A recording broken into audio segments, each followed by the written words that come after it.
Hello everyone. तर आज बघणार आहे आपण छोट्या मुलांची एकदम फेवरेट अशी रेसिपी बटाटा चीज कटलेटची रेसिपी. अगदी सोपी अशी रेसिपी आहे.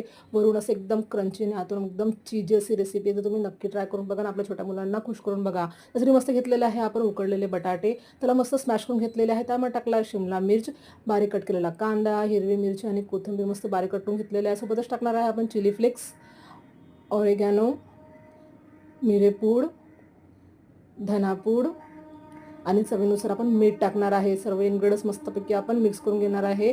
आपल्याला हाताने चोळून मिक्स करून घ्यायचं आहे. एकदा तुम्ही ही रेसिपी नक्की ट्राय करून बघा आणि आपल्या छोट्या मुलांना खुश करून बघा. अगदी वेगळी अशी रेसिपी आहे, एकदम क्रंची, क्रिस्पी, सोबतच मस्त चीजी.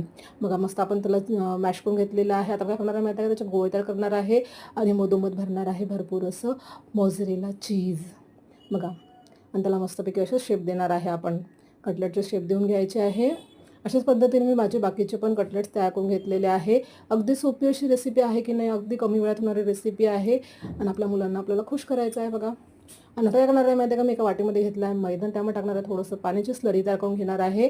आपल्याला ही स्लरी जास्त पातळ नाही पाहिजे आहे, थोडं घट्टच पाहिजे आहे. बघा, आता मी काय करणार आहे, घेणार आहे शेवळ्या.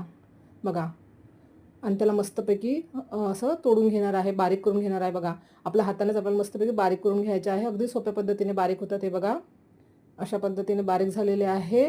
आणि आपण काय करणार आहे, मी तेल गरम करायला ठेवलेलं आहे. नंतर मी एक कटलेट्स घेतलं आणि मस्तपैकी मैद्याच्या स्लरीमध्ये मी डिप करून घेणार आहे. बघा, अशा पद्धतीने, आणि यावर लावणार आहे मस्तपैकी. मी आता शेवळ्यामध्ये याला कोट करून घेणार आहे. बघा, अशा भरपूर अशा शेवळ्या लावायच्या आहे आपल्याला.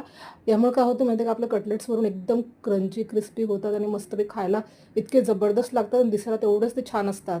बघा, आणि त्याला बघ मस्तपैकी मी तेलामध्ये टाकून मस्तपैकी शालो फ्राय करून घेणार आहे. असे मी माझे बाकीचे पण कटलेट्स तयार करून घेतलेले आहे. बघा, आणि मस्त लाल होईपर्यंत आपल्याला शालो फ्राय करून घ्यायचं आहे. मंद आचेवरती करायचं आहे आपल्याला. बघा, एकदम वेगळी रेसिपी आहे की नाही, अगदी सोपी पण आहे. तुम्ही एकदा नक्की ट्राय करून बघा आणि आपल्या मुलांना खुश करून बघा. आणि मस्तपैकी याला आपल्याला लाल होईपर्यंत शालो फ्राय करून घ्यायचं आहे. बघा, यामुळे काय होतं, आपल्या कटलेट्सवरून मस्तपैकी एकदम क्रंची होतात, क्रिस्पी होतात आणि आतून मस्त एकदम चीजी. बघा, आहे का नाही वेगळी रेसिपी. बघा, किती छान असे आपले कटलेट्स तयार झालेले आहे. आता गरमागरम कटलेट्स मी काढून घेणार आहे प्लेटमध्ये. बघा, किती छान असे दिसत आहे, एकदम कलरफुल आणि एकदम यम्मी असे. तुम्ही तुमच्या मुलांना हे टिफिनमध्ये पण देऊ शकता. बघा, छान असे कटलेट्स तयार झालेले आहे. अगदी वेगळी रेसिपी आहे, अगदी सोपी अशी रेसिपी आहे, कमी वेळात होणारी रेसिपी. एकदा तुम्ही नक्की ट्राय करून बघा. मस्तपैकी मी सॉस आणि कोथिंबीरने त्याला गार्निश केले आहे. तर तुम्हाला माझी आजची रेसिपी कशी वाटली कमेंट करून मला नक्की सांगा. माझ्या चॅनलला नवीन असेल तर माझ्या चॅनल सबस्क्राईब करा, व्हिडिओला लाईक करा, शेअर करा, कमेंट करा. भेटू नेक्स्ट व्हिडिओमध्ये. बाय.